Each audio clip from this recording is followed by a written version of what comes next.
பாடுகளை மாத்திரம்தான் பட்டார், அதுதான் பெரிய பாடு அப்படின்னு சொல்லிட்டு நாம் நினைத்து கொண்டிருக்கிறோம். அது பாடலின் உச்சபட்சம். ஒரு பாடலின் உச்சபட்சம் அவர் சிறுவையில் கொண்டது, அவர் ரத்த சிந்தது, அது பாடலின் உச்சபட்சம். ஆனால் அவர் பூமியிலே மனிதனாய் வந்த நாள் முதல் அவர் சிலுவையிலே தொங்கி மரிக்கிற வரைக்கும் 33 வருஷம் ஆண்டவராகிய இயேசு கிறிஸ்து நமக்காக பாடுபட்டார். அவர் பட்ட பாடுகளில் ஏராளம். ஆண்டவராகிய இயேசு கிறிஸ்து இந்த பூமிக்கு மனிதனாக வந்த பொழுது நம்ம பிலிப்பியர் 2ஆம் அதிகாரத்தில் வாசிக்கிறோம். பிலிப்பியர் 2ஆம் அதிகாரம் வசனத்தை அவர்கள் காண்பித்து முடிஞ்ச விரும்பவில்லை.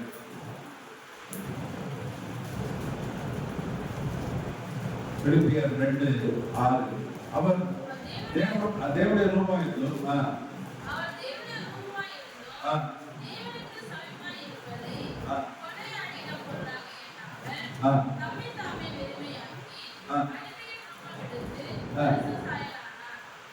சொல்வது அவர் தேவனுடைய ரூபமாய் இருந்தோம், தேவனுக்கு சமமாய் இருப்பதை கொள்ளையாடி நாம் பொருளாகிட்டாமல் தம்மை தாமே வெறுமையாக்கி அடிமையின் ரூபம் எடுத்து மனுஷ சாயலானார். 8ஆம் வசனம் சொல்லுது, அவர் மனுஷ ரூபமாய் காணப்பட்டு மரண பரியந்தம், அதாவது சிலுவையின் மரண பரியந்தம் கீழ்ப்படிந்தவராகி நம்மை தாண்டினார். அப்போ அவர் பரவத்திலிருந்து இறங்கி வந்தார். அவர் தேவன், அவர் தேவாதி தேவன். 24 மணி நேரம் அவரை தேவதூதர்கள் புகழ்ந்து கொண்டே இருப்பாங்க. நாம ஏசாயா 6ஆம் அதிகாரத்தில் பார்க்கிறோம், ஏசாயாவை தரிசனம் பார்க்கலாம். கோடிக்கணக்கான தேவதூதர்கள் அவரை துதித்துக் கொண்டே இருக்கிறாங்க. சேனைகளின் கர்த்தர் பரிசுத்தர் பரிசுத்தர் பரிசுத்தர், அவர் சர்வ வல்லமை உள்ள தேவன். அந்த சிங்காசனத்தை விட்டு இறங்கி வேதம் சொல்வது தன்னை வெறுமையாக்கி எல்லாத்தையும் விட்டுட்டு அவர் தன்னை தாழ்த்தி அவர் அடிமையின் ரூபம். மனிதன் ரூபம் என்பது ஒரு அடிமையின் ரூபம். அடிமையின் ரூபம் எடுத்து சிலுவை பணியன்னு என்ன பண்ணார்?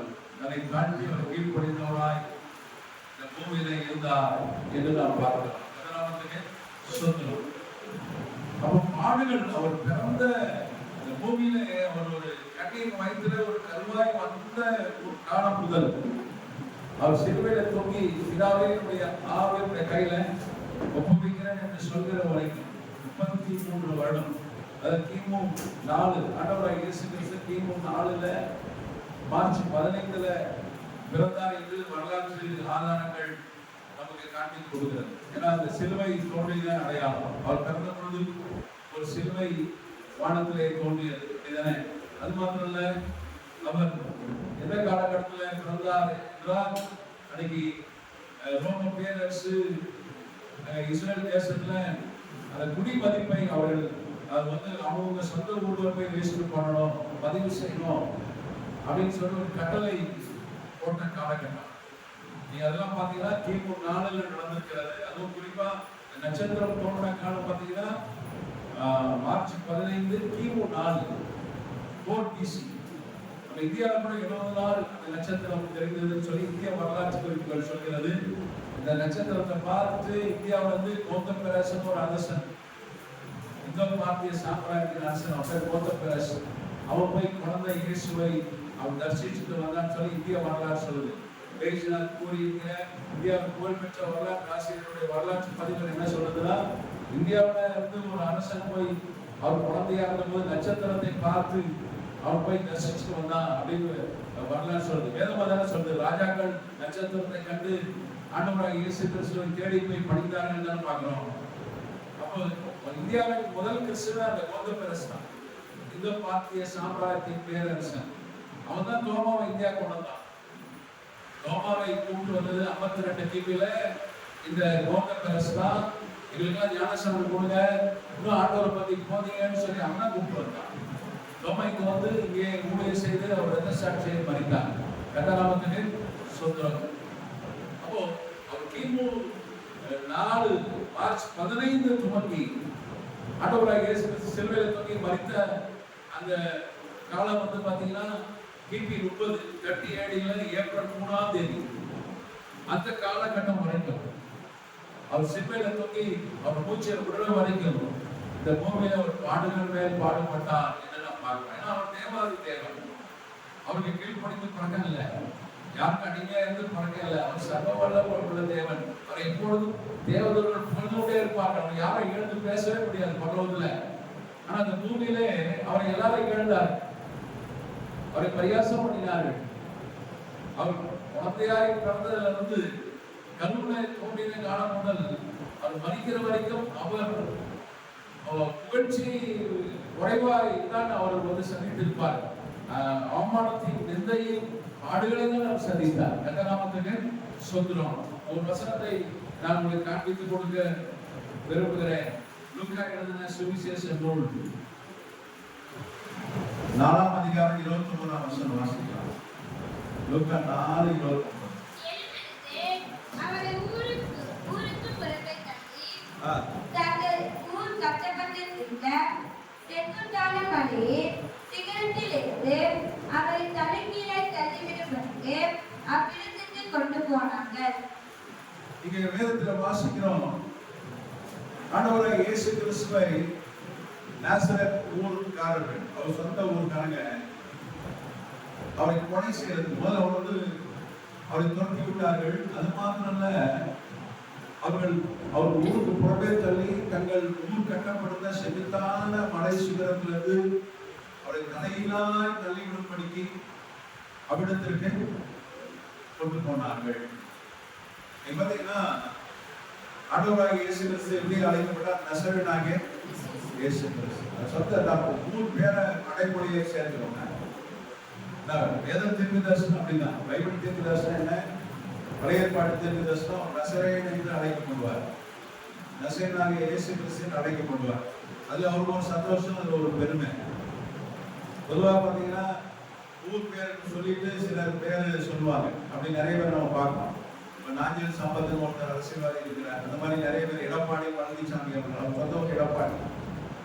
அதே போல ஆண்டவராகிய இயேசு கிறிஸ்து அவர் தன்னை என்ன சொல்லிக் கொண்டார்? நசரேயனாகிய இயேசு என்று சொல்லிக் கொண்டார். நீங்க பார்த்தீங்கன்னா நசரேயனாகிய இயேசு நாமத்துல தான் தேவ ஊழியர்கள் பைபிளை பார்க்குறோம். பவுல் உட்பட ஊழியர்கள் பிசாசுகளை துரத்தினார். நசரேயனாகிய இயேசு நாமத்துல சொன்ன பிசாசு போன்னு சொல்ல துரத்தினதா பைபிளை பதிவு எடுத்தார். அப்போ அந்த ஊரை அவ்வளவாய் நேசித்தார். ஆண்டவராகிய இயேசு கிறிஸ்து அவர் கண்ணியா இருந்த தாய் வயிற்றிலே உண்டான பொழுது மரியாளும் யோசேப்பும் நாசரேத்தில் இருந்தார்கள். நீங்க பாத்தீங்கன்னா அவர் பிறந்திருந்தால் பெத்லகேம். அதுவும் குறிப்பா ரோம பேரரசு இஸ்ரேலை ஆண்டதுனால அவர்கள் சொந்த ஊருக்கு போய் தங்களுடைய பெயர்களை பதிவு செய்யணும்னு ஒரு கட்டளை இருந்ததுனால, வற்புறுத்தப்பட்டதுனால, அரசாங்கத்தால வற்புறுத்தப்பட்டதுனால வேற வழி இல்லாம நேசரத்துல இருந்து 150 கிலோமீட்டர் தூரத்துல இருக்கிற அவர் பெத்லகேமுக்கு போனார்கள். கர்த்தநாமத்துக்கு ஸ்தோத்திரம். ஏன்னா மற்றபடி பெத்லகேமுக்கு அவங்களுக்கு சம்மந்தம் இல்லை. யோசேப்புடைய சொந்த ஊர் தான் பெத்லகேம். நீங்க பாத்தீங்கன்னா யோசேப்புடைய தந்தையார் காலத்துல தான் அவர் நேசரத் வந்து குடியேறினார்கள். அதுவும் பாத்தீங்கன்னா ஒரு 4 ஆண்டுகள் பெத்லகேமில் கொடிய பஞ்சம் வந்ததாக வரலாறு சொல்கிறது. நீங்க பாத்தீங்கன்னா இஸ்ரேல் தேசம் பனிக்காலத்துல ஒரு அடி பனி பெய்யும். கரையில எல்லாம் பாத்தீங்கன்னா ஒரு அடி பனி இருக்கும். மார்ச் மாசம் தான் பாத்தீங்கன்னா இஸ்ரேல்ல ஒரு அடிக்கு பனி இருக்கும். ஒரு குளிர் பிரதேசம், நல்லா மழையும் பெய்யும். ஆனா 4 வருஷம் பெத்லகேம்ல பெரிய பஞ்சம் ஏற்பட்டது. மழையும் பெய்யல, பனியும் பெய்யல. ஏற்கனவே நீங்க ரூத் அந்த புத்தகத்தில் பாத்தீங்கன்னா பெத்லகேம் ஊரை சார்ந்த ரூத் பஞ்சம் ஏற்பட்டதா வெளியூர் போறார். பஞ்சம் முடிஞ்சு போது வருகிறார். அதே மாதிரி ஒரு பஞ்சம் ஏற்பட்டது. பைபிள் 3 வருஷம் இஸ்ரேல்ல பனியும் பெய்யல, மழையும் பெய்யல, இளைய காலத்துல அந்த மாதிரி ஒரு பஞ்சம் ஏற்பட்டதாக வரலாறு சொல்லுது. இது வந்து பெத்லகேம் வந்து நம்ம தமிழ்நாட்டில் இருக்கிற தஞ்சாவூர் மாதிரி. தஞ்சாவூர் வந்து தென்னிந்தியாவின் களஞ்சியம், நெற்களஞ்சியம் என்று அழைக்கப்படுகிறது. அப்படி அங்க விளைச்சல் அது. அதே மாதிரி பெத்லகேம்னா அப்பத்தின் வீடு என்று அர்த்தம். அங்கதான் நல்ல விவசாயம், பெத்லகேம் சுத்தி பெரிய விவசாயம். அப்படிப்பட்ட ஒரு இடத்துல பஞ்சம் ஏற்பட்டதுனால வேற வழி இல்லாம நீங்க பாத்தீங்கன்னா யோசேப்புடைய தந்தையார், அவர் பேர் ஏலி யாக்கோபு, ஏலி என்கிற யாக்கோபு. அவருடைய பேர் 2 இடத்துல லூக்காவும் சரி மத்தேயுவும் சொல்லப்பட்டிருக்கிறது. இந்த ஏலி யாக்கோபு தான் பஞ்சம் குறைக்கிறதுக்கு அவர் பெத்லகேம் வந்து ஒரு 150 கிலோமீட்டர் தூரம் இருக்கிற நாசரேத்துக்கு வந்தார். மற்றபடி அவர் சொந்த ஊர் பெத்லகேம் தான். பஞ்சம் குறைக்கிறது. நீங்க எவ்வளவு விவசாயிகள் கிராமங்களை உழைக்க வழி இல்லாம எப்படி சென்னை வருகிறார்களோ அதே போலதான் அன்றைக்கு அவர் பஞ்சம் குறைக்க தான் அவர் நாசரேத்துக்கு வந்தார். அது குறிப்பா பாத்தீங்கன்னா 10 கிலோமீட்டர் தான் எருசலேம் நகரம், மாநகரம். ஆனா அங்க அவங்களுக்கு வாய்ப்பு இல்லை, அங்கேயும் பஞ்சம் தான். பெத்லகேம் மற்றும் எருசலேம் பக்கம் பக்கம், அங்கேயும் பஞ்சம். அதனால தலைநகர கூட அவனால படைக்க முடியல. வரலாறு என்ன சொல்லுகிறதுனா ஏறக்குறைய ஒரு 100 நாள் மேல அவங்க இந்த ஏலி யாக்கோபு அனைத்து துணிந்து இங்க வேலை கிடைக்காதான்னு சொல்லி நாசரேத்துக்கு வந்தார். அது குறிப்பா நாசரேத்துக்கு ஏன் வந்தார்னா அன்னைக்கு ரொம்ப பேரரசு ஏலி யாக்கோபு காலத்துல அவர்கள் வந்து இஸ்ரேலை ஆண்டாங்க. ஆண்டவராகிய இயேசு கிறிஸ்து காலத்திலே அவங்க தான் ஆண்டாங்க. ஏன்னா ரொம்ப கவர்னர் பிளான் தான் அவங்க சிலுவையிலே அடைகிறாங்க. அப்ப இந்த வெள்ளக்காரங்களாம் வந்து நாசரேத்துல குடியேறினார்கள். அவங்களுக்கு சாதகமான ஒரு இடமாய் நாசரேத் இருந்தது. கர்த்தநாமத்துக்கு சொல்றேன். வெள்ளக்காரன் இந்திய தேசத்தை பிடித்த போது இப்படி சென்னையில வந்து குடியேறினாங்க. ஃபர்ஸ்ட் சென்னைக்கு தான் வந்தாங்க அப்படிதானே. அதே போல கல்கட்டா வந்தார்கள், சென்னை வந்தார்கள், டெல்லி வந்தார்கள். சென்னை அவங்களுக்கு ரொம்ப சாதகமான நகரமாக இருந்தது. நல்ல சென்னை வந்தார்கள். அதே போல அன்னைக்கு ரோமர்கள் அவர்கள் நாசரேத்துல தான் வந்து விரும்பி குடியேறினார்கள். அதனால அங்க நிறைய புது புது வீடுகள் கட்டடங்கள் கட்டப்பட்டதுனால இந்த ஏலி யாக்கோபு அங்கே செட்டில் ஆயிட்டான். மஞ்சத்துக்கு படைக்க வந்தவன் தான். கர்த்தநாமத்துக்கு சொல்றேன். அவனுக்கு அந்த ஊர்ல சொந்தக்காரங்க யாரும் கிடையாது. அதுக்கப்புறம் யோசேப்புடைய வளர்ப்பு அவர் வளர்ப்பு பிள்ளை தான் ஆண்டவராகிய இயேசு கிறிஸ்து. ஏன்னா கன்னி வயிற்றுல தான் ஆண்டவராகிய இயேசு கிறிஸ்து பிறக்கிறார். கர்த்தநாமத்துக்கு சொல்றோம். நீங்க பாத்தீங்கன்னா அப்படிதான் அவர்கள் நாசரேத்துக்கு வந்தார்கள். நாசரேத்துல அன்னைக்கு ஒரு 10,000 பேர் இருந்தார்கள். 10,000 பேர் கொண்ட ஒரு பெரிய நகரம். அன்னைக்கு ஒரு 2,000 குடும்பம் மேல இருந்தது. கர்த்தநாமத்துக்கு சொல்றோம். நீங்க பாத்தீங்கன்னா 5 வயசு வரைக்கும் ஆண்டவர் வந்து பெத்லகேம்ல இருந்து அதுக்கப்புறம் அன்னைக்கு ஏரோது மன்னன் அவரை கொலை செய்ய வகை தேடினதுனால எகிப்துல போய் குடியிருந்தார். வேதத்துல நம்ம வாசிக்கிறோம். அப்புறம் ஒரு 5 வயசுக்கு அப்புறம் தான் நாசரேத்துக்கே வருகிறார். கர்த்தநாமத்துக்கு சொல்றேன். இப்ப 20 வயது அவருக்கு. 25 வருஷம் நாசரேத்துல இருந்துட்டார். ஏற்கனவே மரியாளுக்கு அந்த ஊர் தான். நீங்க பாத்தீங்கன்னா மரியாளுடைய தந்தையார் பேர் ஜோயாக்கிம், அவருடைய தாயார் பேர் ஆனி. அவர்களும் பூர்வீகமாக நாசரேத்தை சார்ந்தவர்கள். கர்த்தநாமத்துக்கு சொல்றோம். நிறைய சொந்தக்காரர்கள். மரியாள் மூலமாக தாய் வழி சொந்தக்காரங்க ஏராளமான பேர். ஆனா தந்தை வழி பாத்தீங்கன்னா தாத்தா தான் வந்து குடியேறினார். அவ்வளவுதான். தந்தை வழியில சொந்தக்காரங்க இல்ல. ஆனா வேதம் என்ன சொல்லுது? லூக்கா எழுதின சுவிசேஷ நூல்ல நாம் வாசிக்கிறோம். கர்த்தநாமத்துக்கு சொல்றோம். அவர் 2ஆம் அதிகாரம் 40ஆம் வசனம் சொல்லுது. கர்த்தநாமத்துக்கு சொல்றோம். 8ஆம் அதிகாரம் 52ஆம் வசனம் சொல்லுது. லூக்கா 2:52. ஞானத்திலோ வளர்ச்சியிலோ தேவ கிருபையிலோ மனுஷன் தயவிலோ அதிகமாய் விருத்தி அடைந்தார். வேதம் சொல்லுது. 51ஆம் வசனம் சொல்லுது. அவர் பின்பு அவர் அவனுடனே கூட நாசரேத்தில் சேர்ந்து அவர்கள் கீழ்ப்படிந்திருந்தார். அதுக்கப்புறம் இயேசுவானவர் ஞானத்திலும் வளர்ச்சியிலும் தேவ கிருபையிலும் மனுஷன் தயவிலும் அதிகமாய் விருத்தி அடைந்தார்.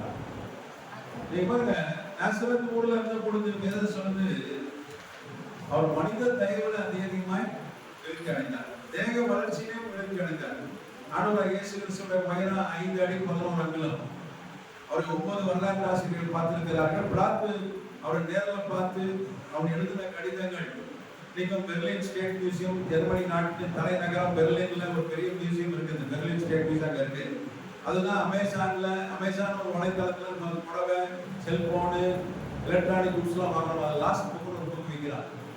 அதுல அந்த கடிதங்களெல்லாம் அவன் வந்து பைண்ட் பண்ணி வச்சிருக்கான், இங்கிலீஷ்ல டிரான்ஸ்லேட் பண்ணி.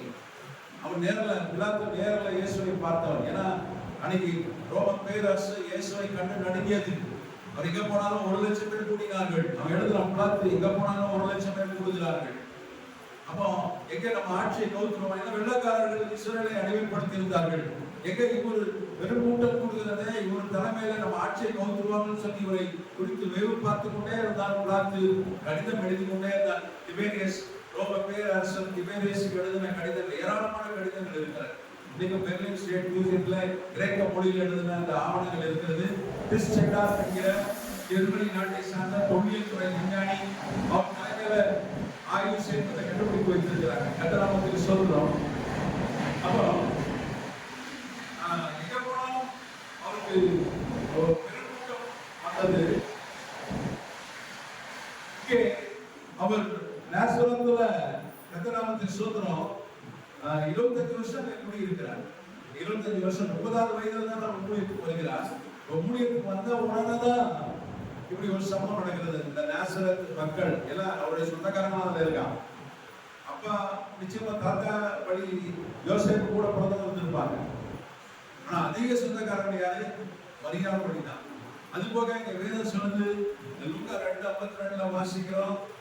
அவருக்கு வந்து மனித தயவோட அதிகாரிகமாய் விருத்தி அடைந்தார்.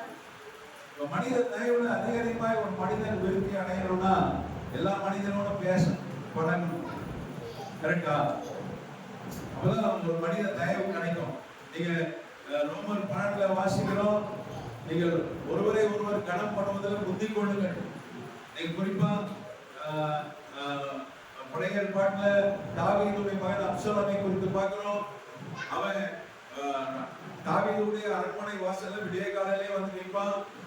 ராஜா இடத்துல வடக்கு வர எல்லா ஆட்களையும் என்ன பண்ணுவான்?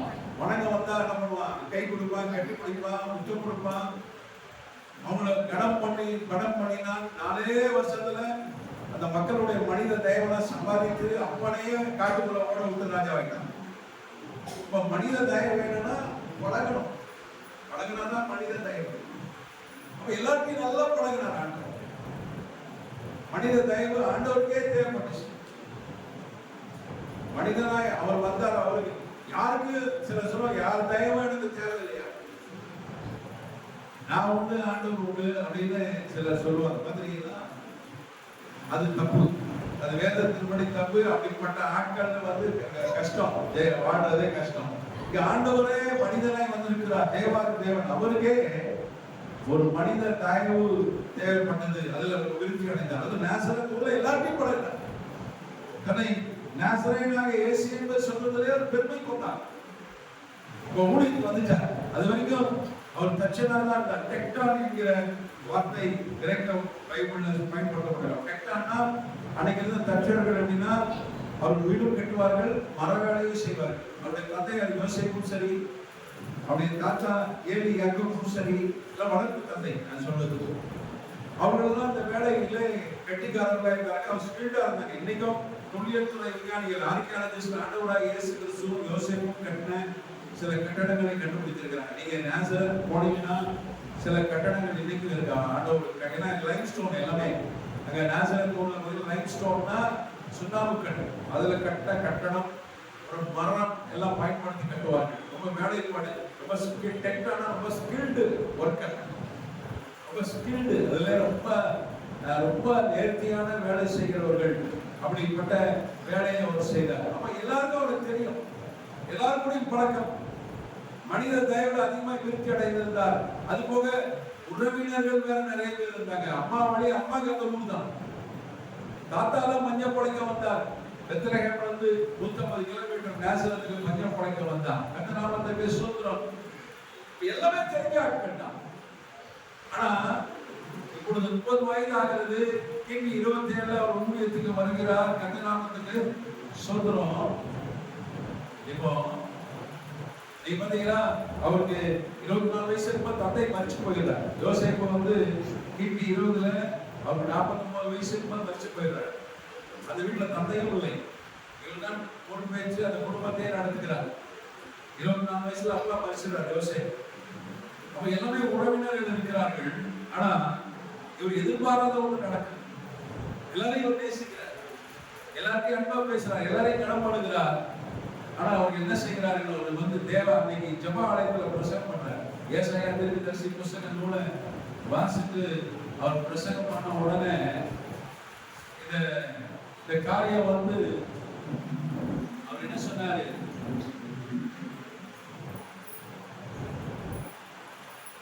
ஏசாயா தீர்க்கதரிசி புஸ்தக நூலை வாசித்து அவர் என்ன சொன்னார்? இது இன்னைக்கு வந்து அது குறித்து பிரசங்கம் பண்ணார். அதுவும் குறிப்பா பாத்தீங்கன்னா எலிசா தீர்க்கதரிசி காலத்துல இஸ்ரேலுக்குள்ள நிறைய குஷ்டரோகி இருந்தாங்க. ஆனா சிறிய தேசத்தான நாகமானதான் கட்ட சொல்லுவாங்க.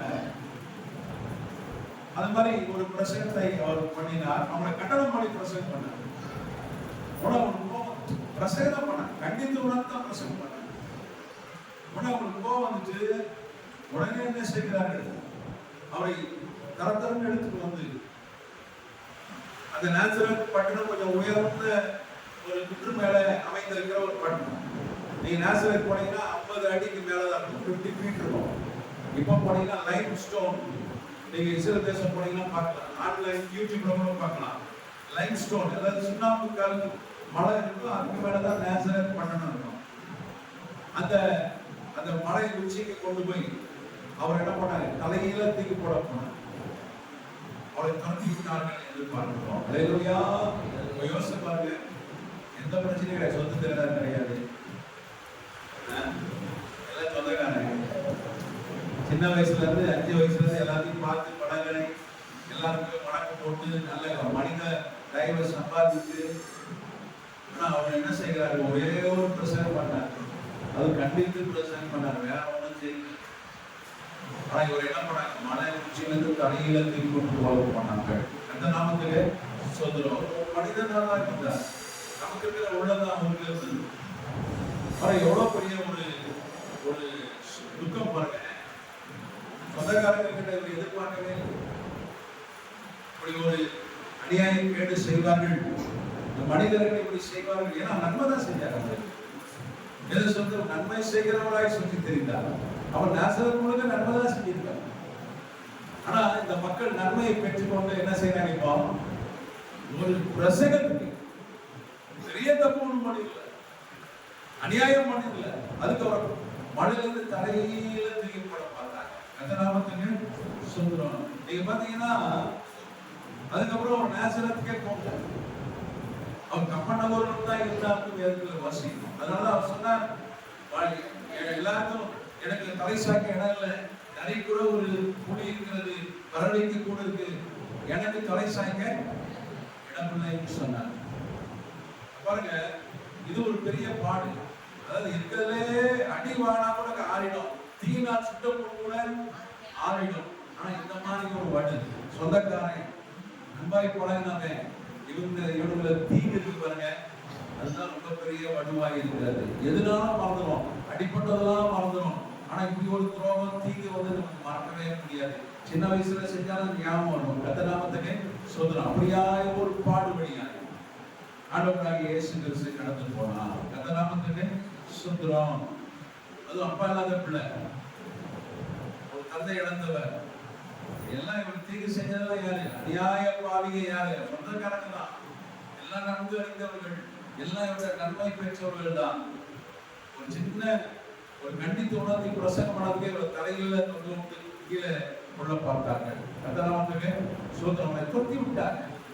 கடைசி வரைக்கும் அவர் நசரேயனாகிய இயேசு கிறிஸ்து தான் நினைக்கப்பட்டார். இந்த ஊரை அவ்வளவு நேசித்தார். ஆனால் அவர் அன்பு காட்டினார். அவர்களும் என்ன பண்ணாங்க? அவருக்கு தீங்கு செய்தார்கள். கர்த்தராமத்துக்கு சோத்திரம். இப்படிப்பட்ட ஒரு பாடுபடியா ஏன் ஆண்டவர் கடந்து போனார்? ஏன்னா வேதம் சொல்லுது, ஏசாயா 53 வாசிக்கிறோம், நம்முடைய பாடுகளை அவர் ஏற்றுக்கொண்டார், நம்முடைய துக்கங்களை அவர் சுமந்தார். இதெல்லாம் அவர் இந்த மாதிரி பாடுகளை ஏன் கடந்து போனார்? அதெல்லாம் நமக்காக அவர் சுமந்து தீர்ந்தார். கர்த்தர் நாமத்துக்கு ஸ்தோத்திரம். இன்றைக்கு ஒருவேளை நம்ம அந்த மாதிரி ஒரு சூழ்நிலை வழியை கடந்து போகலாம். நீங்க நன்மை செஞ்சிருப்போம், அவன் தீங்கு செய்வான். இதான் உலகம். நன்றியா இருக்குன்னா கூட பரவாயில்ல, ஆனா என்ன பண்ணுவான்? தீங்கு செய்வான். இன்னைக்கு உலகம் பொல்லாத உலகமாக இருக்கிறது. அதனால ஆண்டவர் சொன்னா, எந்த மனுஷன் நாசியில சுவாசம் உள்ள எந்த மனிதனையும் நீ நம்பாத, என் மேல நம்பிக்கையா இருந்து ஆண்டவர் சொல்றாரு. எத்தனாமத்துக்கு நான் இந்த மாதிரி பாதைகளை கடந்து வந்திருக்கிறேன். எனக்கு இந்த பாடம் என்னன்னு தெரியும். இப்படி மனிதர்களால் ஏற்படுகிற தீங்கு எனக்கு தெரியும். இப்ப மனிதனால் ஏற்படுகிற துரோகம் எனக்கு தெரியும்.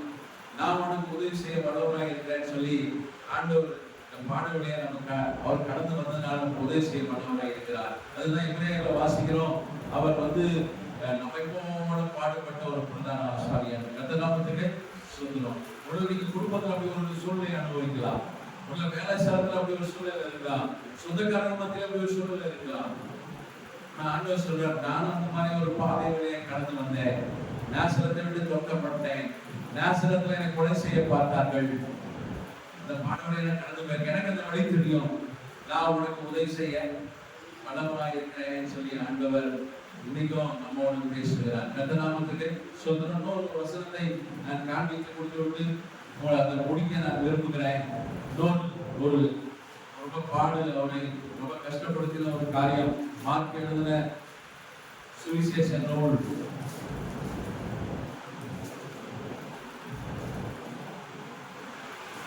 3ஆம் அதிகாரம் 21ஆம் வசனம். மார்க் 3:21.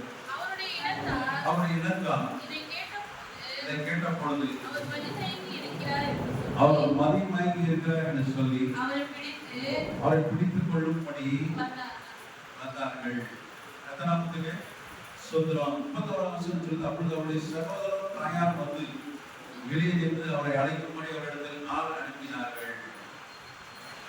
அவரை சுற்றிலும் உட்கார்ந்திருந்த ஜனங்கள் அவரை நோக்கி, இதோ உங்களுடைய தாயாரும் உங்களுடைய சகோதரனும் வெளியே நின்று தேடுகிறார்கள் என்றார்கள். அவர்களுக்கு அவர் பிரதித்திரமாக, என் தாயார் என் சகோதரன் யார்? தேவனுடைய சித்தத்தின்படி செய்கிறவன் எவனோ அவனே எனக்கு சகோதரனும் எனக்கு சகோதரியும் எனக்கு தாய்மார் இருக்கிறான் என்றார். 34ஆம் வசனம் சூழ உட்கார்ந்தவர்களை சுற்றி பார்த்து, இதோ என் தாயும் என் சகோதரன் இவர்களே என்று சொன்னார். இங்கே ஆண்டவர் கப்பல் நகரத்துல ஒரு வீட்டுல பிரசங்கம் பண்ணி கொண்டிருக்கிறார். இது தொட்டினார். நாசரேத்தை தொட்டினார். அது கொலை செய்ய பார்த்தார்கள். கர்த்தர் கிருபையினால உபயோகித்து தப்பித்தார். இல்லைன்னா கொண்டு போட்டிருப்பான். சொந்தக்காரனை எல்லாம் சேர்ந்து கொண்டு போட்டிருப்பான். இப்போ கப்பல் நகரத்துல ஒரு குடி இருக்கிறார். அங்கே ஊழியர் செய்கிறார். அது கப்பல் நகரத்துல பேதுருவுடைய வீட்டுல தான் அவர் தங்கி இருந்தார். அங்கே பிரசங்கம் பண்ணும்போது இங்கே வேதத்தை வாசிக்கிறோம். அவருடைய இனத்தார் அங்க வந்தார்கள். அவரை பிடித்துக் கொள்ளும் போது வந்தார். என்ன சொல்லி சொல்றாங்க? அவர் மதிமயங்கி இருக்கிறார். அவர் பைத்தியம். யார் பைத்தியம்? ஆண்டவராகிய இயேசு கிறிஸ்து பைத்தியம் பிடிச்சிருக்குன்னு சொல்லி அவருடைய தாயாரும் அவருடைய சகோதரர்களும் என்னாங்க அங்கே வந்தார்கள் என்று வேதம் சொல்லுது. ஹல்லேலூயா. அவருக்கு பிறகு ஆண்டவராகிய இயேசு கிறிஸ்து கன்னியா இருந்த பொழுது அவர் பிறந்தார். ஆண்டவராகிய இயேசு கிறிஸ்துடைய மரபணுக்கள் எங்க இருக்குன்னா, இத்தாலியில டூரிங் அப்படின்னு ஒரு பட்டணம் இருக்கு. அங்க ஒரு மியூசியம் இருக்கு, டூரிங் மியூசியம். அதுல ஆண்டவராகிய இயேசு கிறிஸ்து மரித்த பொழுது ஒரு துணியில அவரை சுற்றி அடக்கம் செய்தார்கள். அந்த துணிக்கு ஷ்ரவுட் ஆஃப் டூரிங் என்று சொல்கிறார்கள். 2024 தான் விஞ்ஞானிகள் தான் ஆய்வு செய்து அது ஆண்டவராகிய இயேசு கிறிஸ்து மரித்த போது அவரை போற்றின துணி என்று நிரூபித்திருக்கிறார். ஏன்னா ஒரு கண்டுபிடிப்பை நிரூபிச்சு உலகத்துக்கு சொல்றோம்னா, யுனெஸ்கோ என்கிற ஒரு அமைப்பு இருக்கிறது. ஐநா சபை கேள்விப்பட்டிருப்பீங்க. தேசங்களுக்கெல்லாம் சேர்ந்த ஒரு அமைப்பு. அதுல யுனெஸ்கோ அமைப்பு இருக்கு. எந்த விஞ்ஞான கண்டுபிடிப்பா இருந்தாலும் சரிதான், அறிவியல் ஆய்வா இருந்தாலும் சரிதான், இல்ல ஆர்கியாலஜி தொழில் துறை கண்டுபிடிப்பா இருந்தாலும் சரிதான், அவர்கள் அங்கீகரிக்கணும். அவர்கள் ஆதென்டிகேட் பண்ணாதான் அதை கண்டுபிடிப்பை ஏற்றுக்கொள்வார். இப்ப 2024 தான் இந்த துணியை ஆண்டவராகிய இயேசு கிறிஸ்துவை போட்ட துணி என்று கண்டுபிடித்தார்கள். அதை ஏற்றுக்கொண்டார்கள். அது வரைக்கும் யாரும் ஒத்துக்கொள்ளல. அப்புறம் அதை நிரூபித்தார்கள். நம்ம இந்தியாவில் கூட எக்கனாமிக் டைம்ஸ் பத்திரிகையில செய்தியை வந்தது. உலகம் முழுக்க ஜல் அசீரா ஐரிஷ் கட்சி உலகத்துல எல்லா இடத்துலையும் செய்தி ஆச்சு. நீங்களும் செய்தியை கேட்டீங்களான்னு தெரியல. கேட்டீங்களா?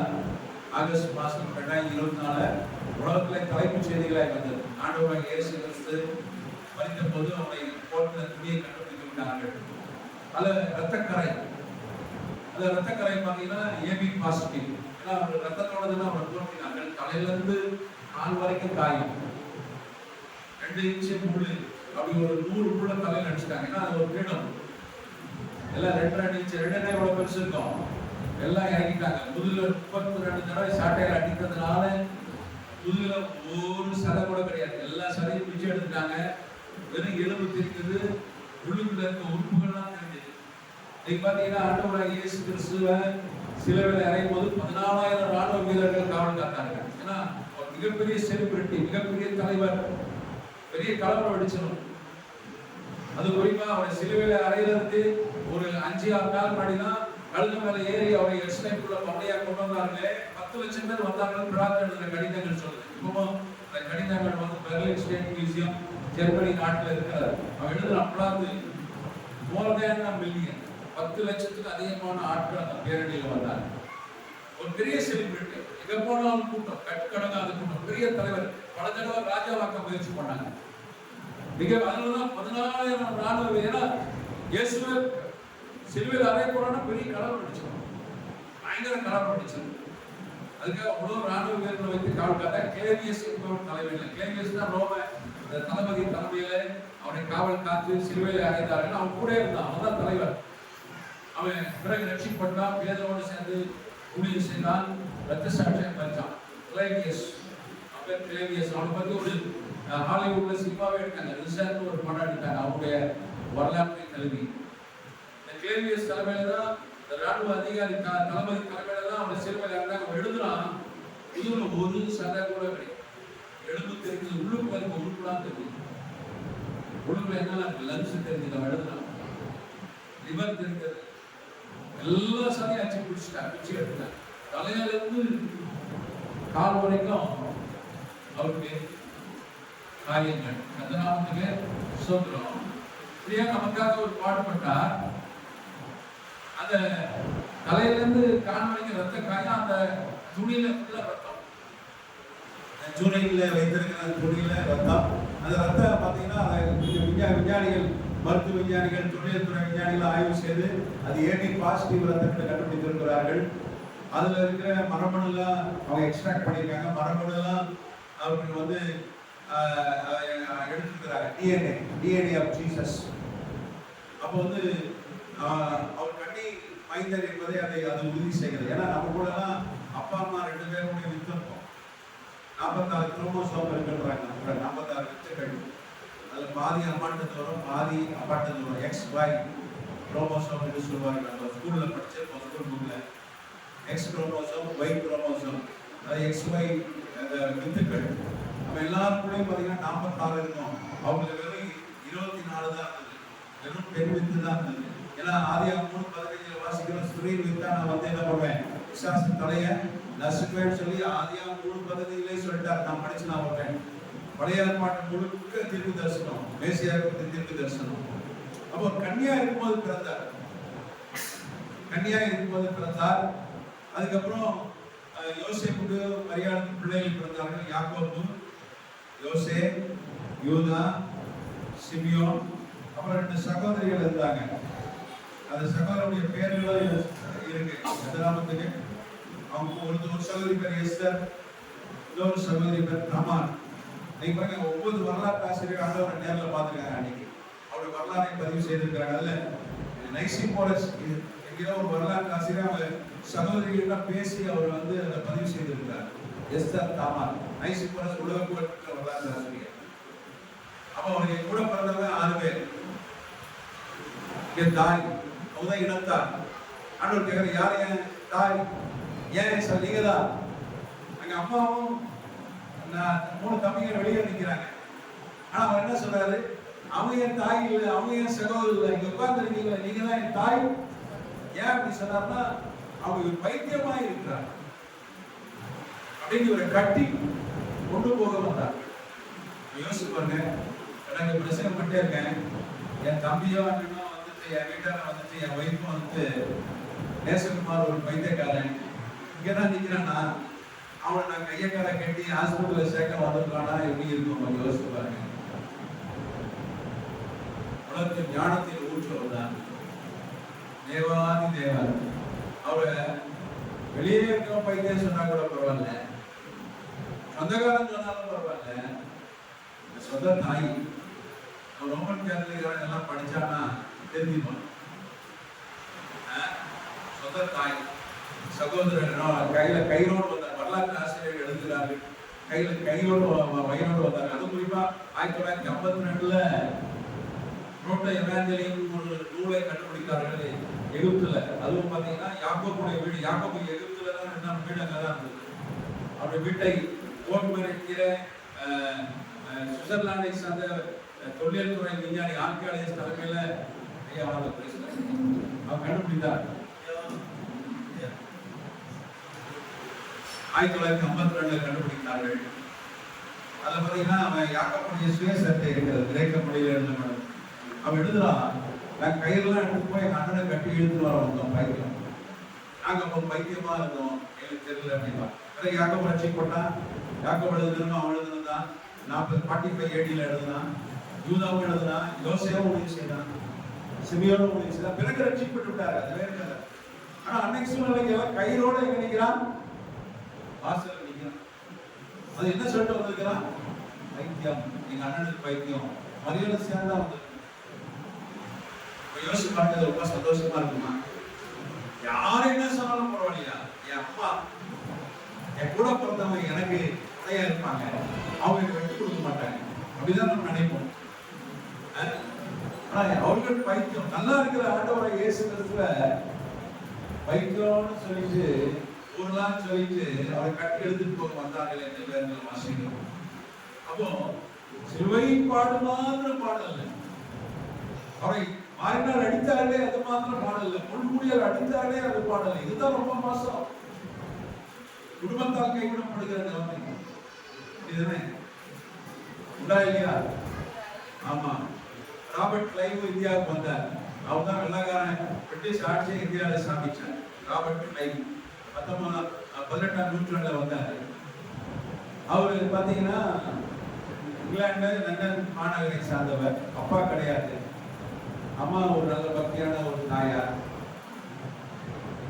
இவர் வந்து ரொம்ப வாடு, அழுத்த ரெட்டவாடு, ஸ்கூலுக்கே போக மாட்டாரு.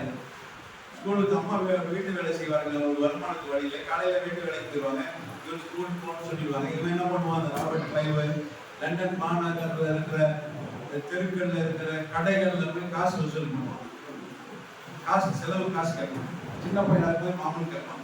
அப்படி தரலன்னா அன்னைக்கு இன்னைக்கு மாதிரி பாதாள சாக்கடை கிடையாது, வெளியே தான் காவா ஓடும், வெளியரங்கமா தான் காவா ஓடும். ஏதாவது கடை முன்னாடி இருக்கிற காவால போய் படுக்கணும். அவன் படுத்துட்டானா என்ன ஆகும், காவா அடைச்சுக்கலாம், தண்ணி போகாது. காவா தண்ணி கடைக்குள்ள போயிடும். கடைக்குள்ள போச்சுன்னா அன்னைக்குள்ள வியாபாரம் கட்டணும். அதனால இவனுக்கு பயந்துட்டே என்ன பண்ணுவாங்க, இந்த பையன் காவக்குள்ள படுத்து நம்ம வியாபாரத்தையே கெடுத்துவோம் அப்படின்னு சொல்லிட்டு கொடுத்துருவாங்க. இது ஒரு பெரிய பஞ்சாயத்து ஆயிடுச்சு.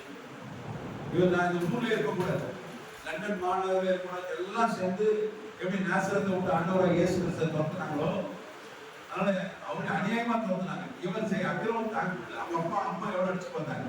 அவங்க சித்தப்பா வந்தார், அவங்க அம்மாவுடைய தங்கச்சி வீட்டுக்காரு, நான் இவனை தங்க கம்மியாக்குறேன், நான் ஸ்ட்ரிக்டா இருக்கேன்னு சொல்லி அவர் கூப்பிட்டு போயிட்டார் அவங்களுக்கு. ஆனா அவர் மண்டையை உடச்சி அவரை படுக்கையில போட்டார். அவரால் நடக்கவே முடியல. சொந்த சித்தப்பாவே மண்டையை குழந்தான். அப்பதான் என்ன செய்யறதே தெரியல, ஊரை சேர்க்க மாட்டேங்குது. அப்போ அந்த ஊர்க்காரங்களாம் சேர்ந்து என்ன சொன்னாங்க, இவனை எங்கேயாவது இங்கிலாந்துக்கு வெளியே துரத்திடலாம், லண்டனை விட்டு துரத்திடலாம். அப்பதான் ஈஸ்ட் இந்தியா கம்பெனின்னு ஒரு கம்பெனி, அதுல இந்தியாவுக்கு போறதுக்கு ஒரு வாய்ப்பு இருக்கிறது, வேலை வாய்ப்பு இருக்கிறது, இங்கே துரத்தி விடலான்னு சொல்லி என்ன பண்ணாங்க, முடிஞ்சு போனா போதும்னா என்ன பண்ணாங்க, ஈஸ்ட் இந்தியா கம்பெனியில இந்தியாவுக்கு அனுப்பிடுறாங்க. அப்போ அவங்க அம்மா கிளம்பும்போது சொன்னாங்க, அவனை பார்த்து கண்ணீரோடு சொன்னாங்க, இந்த உலகமே கொள்ளாதுன்னு சொல்லலாம், ஆனா நான் நீ எனக்கு நல்லவன் தான், உன ஆண்டவர் ஆசீர்வதிப்பார், நான் உன் நிறைய ஜாப் பண்றேன், கர்த்தர் உன்னை ஆசீர்வதிப்பார் சொல்லி தான் பண்ணாங்க. ராபர்ட் கிளைவ் தான் இந்தியாவுக்கு வந்து ஒன்றுத்துக்கு லாய்க்கு இல்லாத ஒரு வேஸ்ட் பிள்ளர் தான். அவன் வந்து இந்தியாவுக்கு முடிச்சான். இந்த துணியும் சென்ட்ரிக்கு தான் அனுப்பிவிட்டாங்க. அந்த இந்தியாவுக்கு எவனும் போக மாட்டான், இது உட்படாத கருத்துலன்னு சொல்லி அனுப்பிவிட்டாங்க. இவன் தான் வந்து இந்தியாவுக்கு முடிச்சு அவன் செஞ்ச ஒரு கேடுகட்ட விஷயம் நம்மளை அடிமையாக்கிட்டான். ஆனா ஒரு நல்ல விஷயம் அவன் தான் எல்லா மிஷினரியும் கொண்டு வந்தான். எங்களுக்கு கிறிஸ்தவர்களா இருக்கணும்னா அவன் கொண்டு வந்த மிஷினரிகள் தான். நிறைய ப்ராட்டஸ்டன்ட் மிஷினரி கொண்டு வந்து இருக்கலாம், நிறைய ஸ்கூல் காலேஜ் எல்லாம் ஆஸ்பத்திரிலாம் கட்டலாம். ஒரு உட்படுதா கழுது. ஆனா அவங்க அம்மா சொல்லிச்சு, எனக்கு உண்மை நம்பிக்கைடா, நீ நல்லா வருவ.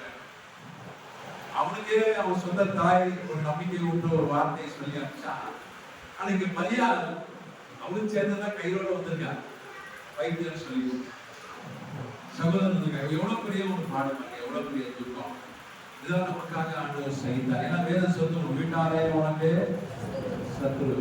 நீங்க வீட்டார் உனக்கு பகைக்கும் போது நீங்க அதுக்கு பயங்கராதீங்க. ஏன்னா ஆண்டவர் சொன்னார், நான் இந்த உலகத்தை ஜெயித்தேன். இந்த உலகத்துல ஒரு உபத்திரம் உண்டு, நான் இந்த உலகத்தை நீங்களே ஜெயிப்பீங்க. பரவாயில்ல, அவர் ஜெயித்தார். கட்சியில சகோதரர்கள் அவருடைய தாயாரெல்லாம் அவரை பின்பற்றிட்டாங்க. எத்தனாமத்துக்கு சொல்றோம், அவர் சகோதரர்கள் ரத்த சாட்சியை வந்தாங்க. அப்போ இந்த பாடு வழியை அவர் கடந்து வந்திருக்கிறார். வெளியானது என்ன சொன்னாலும் போல, வீட்டானது நம்ம பார்த்துட்டு போது நம்மளை கேவலமாய் பேசி கொடுத்தா நமக்கு ரொம்ப வேதனை வருது. கணவன் சொன்னா பைத்தியக்காரிக்கலாம் உடனே பைத்தியக்காரி கூப்பிட்டு தான் நிறைய கணவன் கூப்பிடுறேன். எனக்கு தெரிஞ்சு நிறைய இடத்துல நம்ம பாசனையாவை பார்க்க போயிருந்தா பெரிய சபை ஈஸியா ரோட்ல 1000 பேர் வராங்க. அப்ப போனபோது எனக்கு பைத்தியக்காரை கூப்பிட்டுனாங்க பாஸ்டர். எதுக்குன்னா நேசகுமார் வந்து ஒரு காப்பி கொடுங்கன்னு சொன்னதுக்கு. நானும் அதிகாரியா பைத்தியக்காரன் பார்த்தா பொட்டாட்டி வந்து ஒரு ஊழியக்காரனே, அதுவும் 1000 பேர் இருக்கா. அவர் 32 சபை அவருடைய பொட்டாட்டி எப்படி கூப்பிடுறாரு? ஆனா ஆண்டவர் இந்த பாடுகளை கடந்து போயிட்டார். நம்ம பாடுகளும் தெரியும்.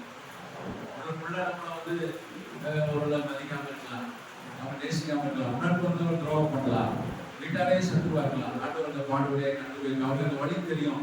அவர் நமக்காக அவர் வந்து இந்த பாடுகள் வழியாய் கடந்து வந்ததுனால நமக்காக பரிதவிக்கிற ஒரு பிரதான ஆசிரியர் இருக்கிறார் என்று நம்ம வேதத்துல வாசிக்கிறோம்.